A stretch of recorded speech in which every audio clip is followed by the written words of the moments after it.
Shalom saudara yang terkasih dalam Tuhan. Kita akan melihat bangunan prinsip dasar rohani untuk spiritual formation di session keempat ini. Coba kita lihat dalam tema subtemanya adalah episode yang ke-6, yaitu back to the pattern, ya, kembali kepada pola yang pertama, pola yang utama, ya, patternnya yang utama. Nah, ini kita bisa melihat dalam session 4 episode kelima, back to the pattern. Nah, saudara yang terkasih, kalau kita sudah lihat dari sebelumnya bahwa manusia diciptakan tubuhnya dulu, kemudian Allah mengembuskan nafasnya, kemudian dia adalah merupakan gambar rupa, selem demut, peta dan teladan. Karena apa? Baiklah kita menciptakan manusia menurut peta dan teladan kita, itu menjadi dasar bagaimana manusia itu diciptakan menurut sebuah pattern yang ada.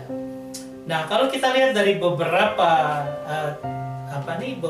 ayat, kita akan melihat gambaran seperti ini, yaitu apa?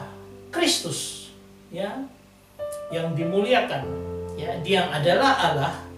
Sebenarnya kalau kita lihat dari gambaran yang dikatakan Kolose 1 ayat 15, ia adalah gambar Allah yang tidak kelihatan. Artinya Allah itu roh, Roh Kudus itu roh, hanya yang kelihatan adalah pribadi yang kedua, anak Allah yang keluar dari Sang Bapa.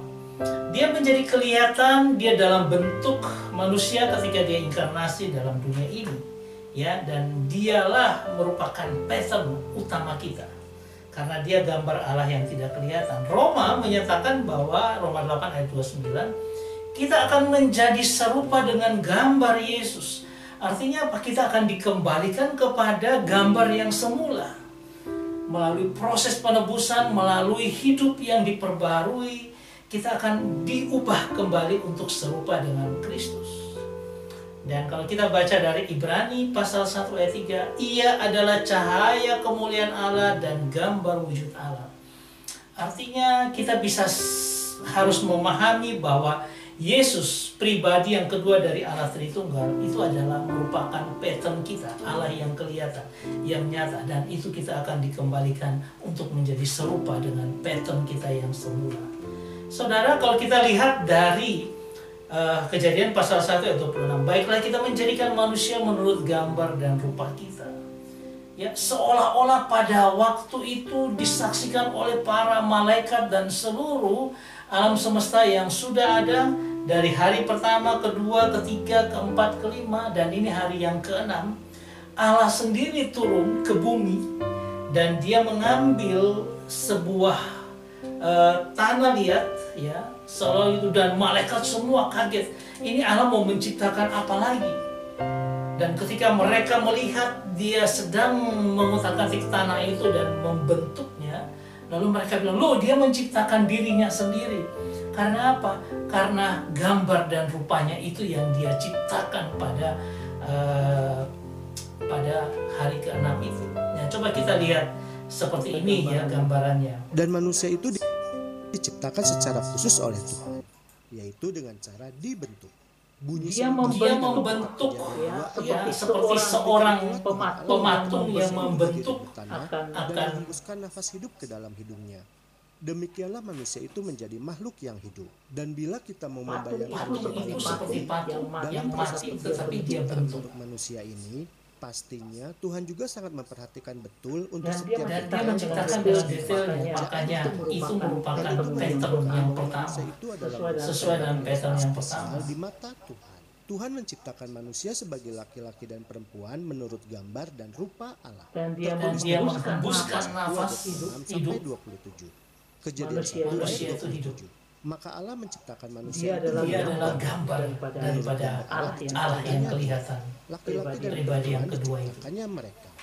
Sehingga ketika itu malaikat semua bersorak-sorai, dia menciptakan lagi malaikat, menyatakan dia menciptakan lagi dirinya sendiri yang dia taruh di dalam ciptaannya itu. Itulah kemuliaan yang Tuhan nyatakan untuk apa? Untuk gambar dan rupanya yang adalah kita manusia.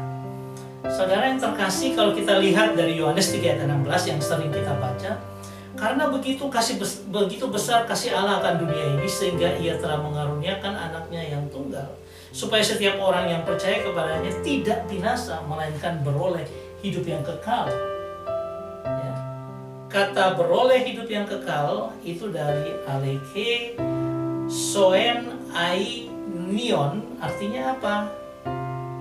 Artinya kata soe itu adalah sebenarnya dari kata soen, itu dari kata soe yang artinya kualitas hidup ilahi, hidupnya Yesus yang dia masukkan, dia cangkokkan ke dalam hidup kita yang sudah ditebus supaya menjadi apa? Serupa dengan gambar aslinya, blueprint awalnya. Jadi kita ini merupakan Allah yang memasukkan hidupnya kepada kita supaya apa? Diproses sedemikian supaya nanti kita akan kembali kepada pattern yang asli, blueprint yang awal, yaitu gambar Kristus pribadi yang kedua. Itu yang membuat kita ini manusia begitu berharga di mata Tuhan. Saudara yang terkasih, kita akan melanjutkan lagi dengan episode yang ketujuh. Karena Allah menciptakan kita, menciptakan baru kita, maka kita akan melihat tematik tentang new creation, manusia yang baru yang Tuhan ciptakan itu seperti apa. Ya, saya berharap ini memberkati kita semua. Tuhan memberkati kita. Amin.